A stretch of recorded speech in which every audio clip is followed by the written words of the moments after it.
Kouadjo, Fabrice, il y a Kouadjo, peut-être Franck, il y a Kouadjo, peut-être Sylvain. Mais lui, il donne Kouadjo. Donc imagine tous ceux qui sont là. Donc le féticheur va dire, il a fait ton travail, ça serait propre. Mais lui, il ne va pas comprendre pourquoi le féticheur dit qu'il a fait. Ça veut dire, le nom que tu as donné là, toi, tu penses que c'est pour toi seul. Tous ceux qui sont sortis des doigts là, il y a vraiment tous les pieds. C'est pourquoi toute personne, avant d'accepter le Seigneur, qui a consulté un marabout sur un féticheur, et s'il ne se répond pas bien pour briser les alliances, il y a un registre. Parce que l'esprit a marqué un numéro de registre dans la cellule. Ça veut dire ici, dans l'année peut-être 2021 ou soit 2001, avant que tu sois converti, tu as fréquenté un quoi disant minable féticheur. Il a enregistré ton nom dans une cellule. Pourquoi? Pour présenter à son maître qu'une année, j'ai reçu la visite de monsieur Tan, ou soit de madame Tan. Voici son nom, voici son numéro. Parce que là-bas, là, c'est lodge. Maintenant, si toi, tu ne sais pas, et des années plus tard, tu donnes ta vie à Jésus et tu ignores là où tu as parcouru, les liens te réclament. C'est clair. Parce qu'avec Satan, on deal. Même si tu dois mourir, tu vas toujours dealer avec lui. C'est ce qui fait que le royaume de Satan ne se divise pas. Parce qu'ils travaillent ensemble. Pharaon ne peut pas attaquer les dieux tant que ces dieux n'ont pas donné l'ordre d'attaquer des dieux étrangers. Pharaon avait pour ami et pour adoration le Léviathan. Dans la Bible nous révèle qu'est-ce qui signifie Léviathan. Léviathan signifie une mutation des démons. Dans le livre de Luc 10, 19, on parle du serpent. Dans le livre de Job, on parle du Léviathan. Dans le livre d'Apocalypse, on parle du dragon. Ça veut dire, quand on parle du serpent au dragon, le Léviathan est au milieu, ça devient le serpent ancien. C'est pourquoi la Bible nous parle du dragon qui a corne, qui a la queue, qui a tête de serpent. Parce qu'il y a une mutation. Donc si l'autel aujourd'hui dans ta famille n'a pas été détruite, je t'assure, tu vas pour faire, même si tu veux, il faut travailler pour que tu ne vas pas causer Dieu. Donc ta Christ est mort là-bas, lui il s'en fout de ça. Lui il est mort, c'est pour ton rachat, c'est fini. Le reste, attends, Christ est venu pour que toi tu aies le salut.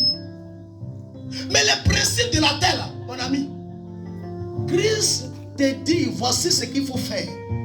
Donc si toi tu dois venir faire Alléluia Hosanna, les esprits auront des influences sur ta personne. Parce que le diable même connaît la parole que nous-mêmes qui la lisons. C'est clair et net. Donc le pasteur ne connaît pas les principes des autres. Qu'est-ce qu'il faut faire? Donc il suivait ce couple. Et par les paroles du pasteur, la fille a accepté le mariage. Ils ont balancé toutes les invitations un peu partout dans l'église. En tout cas, c'était un mariage grandiose. Un peu partout. Quand ils ont fini tout, écoutez la scène. En 2 semaines,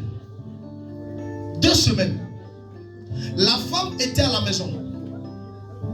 Et son mari, c'est un cadre dans les mois, il allait faire les achats au supermarché, tout. Et la femme était à la maison. Et son mari revenait. C'est-à-dire, il sautait du supermarché avec les colis, tout ce qu'il achetait pour mettre dans sa voiture. Et puis aller chez lui à la maison. Comme bon de sang. Et en quittant devant, en sortant du supermarché, pour aller retrouver son véhicule, voici un véhicule qui a pu le ramasser sur le chemin, il est mort. Ça l'a coigné, il est mort sur le chemin. Le monsieur est mort.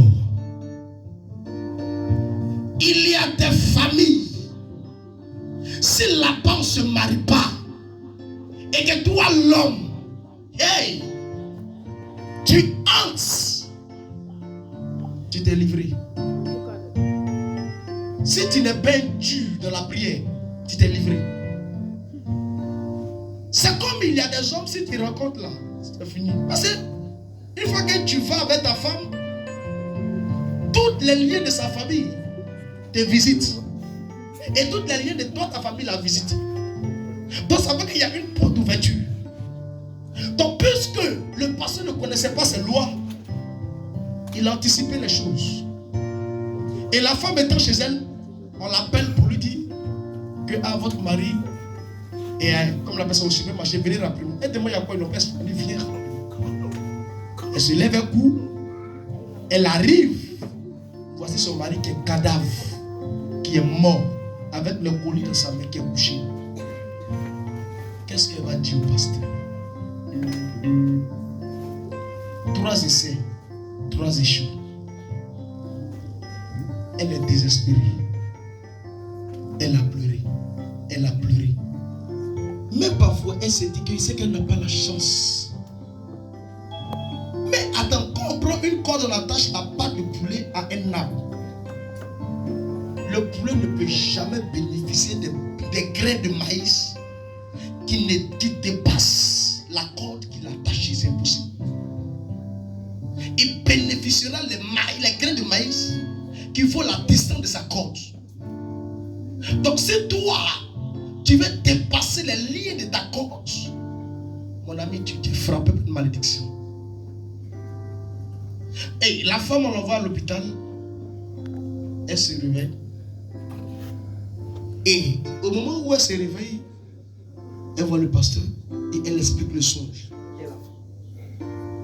Et dans son songe, c'est ainsi comme elle se retrouve à l'hôpital. Et voici sa maman qui a couché sur le lit d'hôpital. Et sa maman en train d'accoucher. Et les sages sont en train d'aider sa maman à accoucher. Et sa maman en train d'accoucher. Et sa maman accouche. On fait sortir l'enfant. C'est une femme, une fille. Et sa maman demande aux sages-femmes, quel est le sexe de l'enfant? On lui dit que c'est une fille. Elle dit, on levait l'enfant loin de moi. Elle est maudite à jamais. Entre la fille, c'était elle.